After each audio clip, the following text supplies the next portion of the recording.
साधी नाही अंशुमन, आता तुला मोठी शिक्षा व्हायला पाहिजे.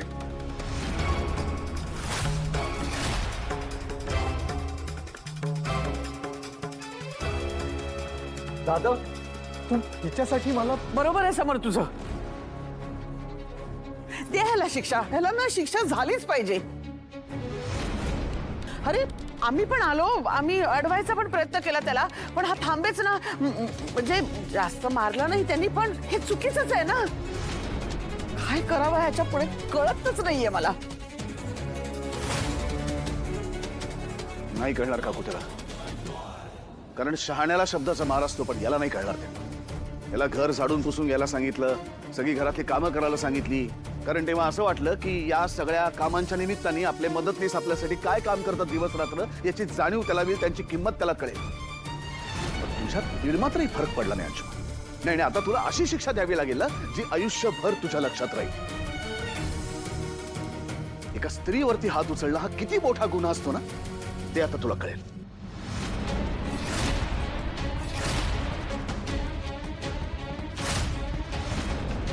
समोर बरोबर आहे तुझं, पण काळजी करू नको, मी नीट समजवते त्याला. आता त्याची चूक झालीच आहे ना, याची शिक्षा मिळाली पाहिजे, पण आता नको. आता मी त्याला समजवेन. चूक नाही काकू, गुन्हा झालाय, गुन्हा.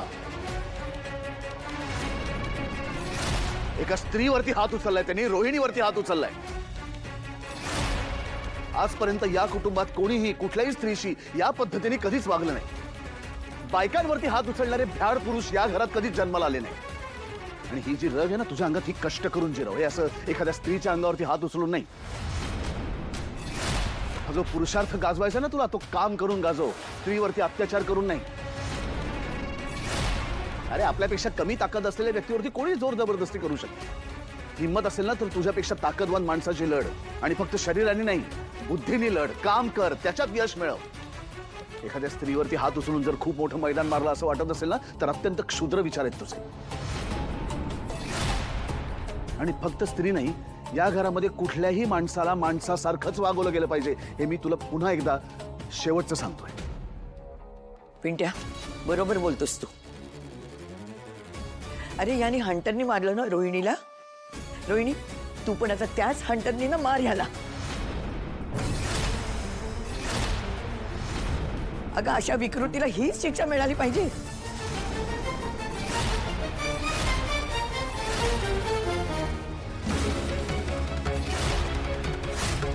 रोहिणी, आजी काय म्हणालीस ते ऐकलं ना? उचल तो हंटर आणि मार त्याला.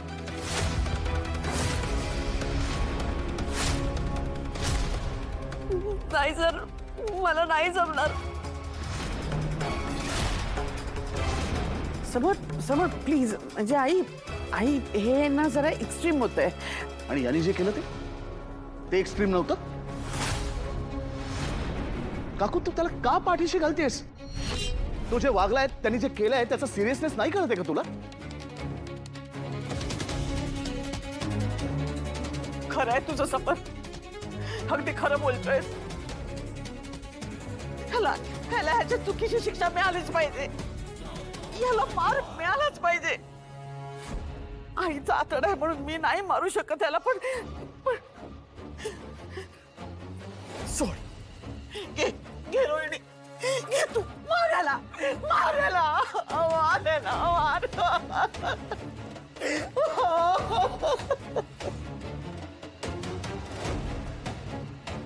काकू बस शांत हो आता.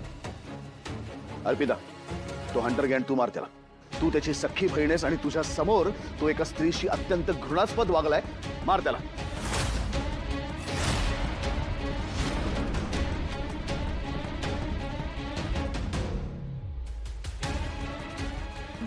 दादा मला नाही जमणार. मी मोठी बहीण आहे त्याची, मला खरंच नाही जमणार.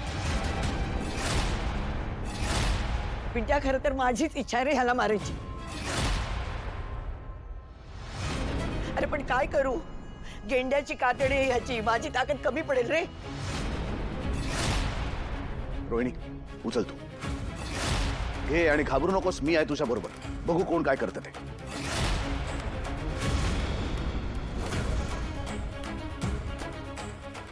रोहिणी,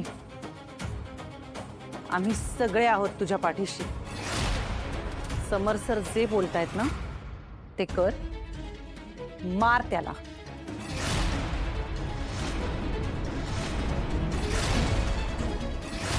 रोहिणी, घाबरू नकोस, आम्ही आहोत. त्याला मार.